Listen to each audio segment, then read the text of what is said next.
Egoera politikoa aztertzeko, gaurko egun ekonomikoa eta egoera ekonomikoa aztertzeko, gizarte zerbitzuetan dagoen erronkak ere aztertzeko, horrelako hitzaldiak izango ditugu eta horrelako ekimenak izango ditugu, denon artean azterketa hori egiteko.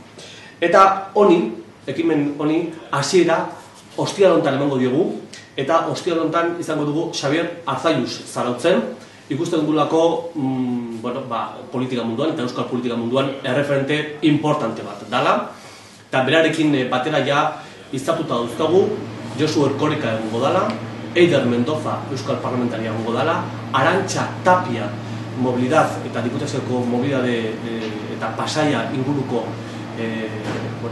proiektua burutzen ari den pertsona, beste ere Joseba Egibar egongo da, diputatu nagusia Markel Olare egongo da, horrela zerrenda luze bat daukagu, Izaskun Bilbao ere Europar munduan zer gertatzen ari den ere eta ikusita zer garrantzi daukan ere hemendikan gutxira gurekin egongo da, ikusten zuen bezalaxe zerrenda luzea, baina ostiral honetan ekimen honi, hitzaldi saio guzti honi hasiera emateko Xabier Arzalluz. Eta nun, eta Antonionoko aretoan izango da, arratsaldeko 7:00 eta guztiz irekia. Ez da bakarrik afiliatuei eta alderdikidei irekita egongo, baizik eta guk saiatuko gara behintzat ekitaldi guztiak, zarauztar guztiei irekitzea eta beraz gure gonbitea ere bai. Entzuteko, eztabaidatzeko, galderak jasotzeko, galderak dauden kezkei erantzuteko, kasu honetan Xabier Arzalluz ostiral honetan, eta esan bezalaxe Antonionoko hitzaldi aretoan.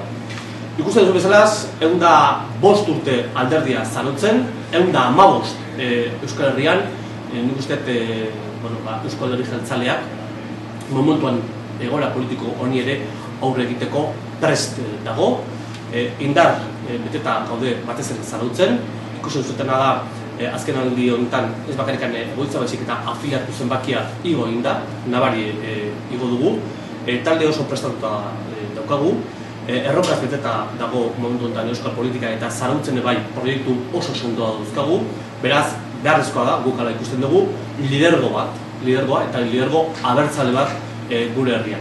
Zarautz beti izan dalako abertzaletasunen erreferente, oso euskaltzalea den herri bat, eta ulertzen dugu Euskal Alderdi Jeltzalea momentu honetan zarautzen ere erreferente dala eta izan behar duela batez ere hurrengo urtetara begira. Horregatik, hitzaldi sasoi guzti hauek, azken batean hausnarketa egiteko eta abertzale bezala gure etorkizuna ondo finkatzeko.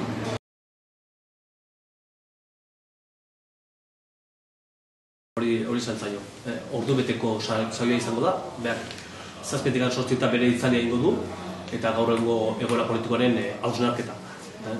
Izen burutan da ez da hitzaldia? Egungo egoera politikoa. Eta gero galdetako behak prest. Behak eta hori esan barra daukat esan ziala. Berdintzait batzokian Antonionotan edo musika plazan. Baina behak egungo egoera politikoaren inguruan behar dauzka hausnarketa kaleratu ginekin. Gaur egun zeitek, zer Arzalluz zer? Momentu honetan hitzaldi dabil. Badakit orain momentu honetan ere liburu bat idazten nahi dela, berriro ere bere memorian inguruan, baina nahiz eta batzuk gondikan gehiago eskatu, behar esatu jubilatuta dagoela. Horren, egia da baita edade bat daukala, hondikan burua oso garbi daukala, eta gero ibiltzen da handikan da hemendik jende askokin hitz egiten. Estet okatu nahi baita hauteskunde kanpaina baten atalean gaudela, batez ere herri hauteskundeak eta foralak.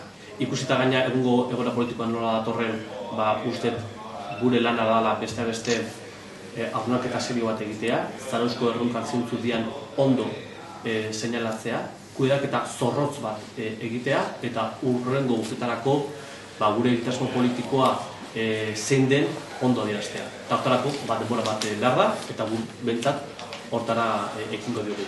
Jakinda gainera, zarautzen momentu honetan politikoki gainera lidergo garbi bat behar duela izan. Lidergo garbi bat. Uste azken urtetan politikoki zarautzen daukagun mapa ez da larrekia. Hori garbi izan barako.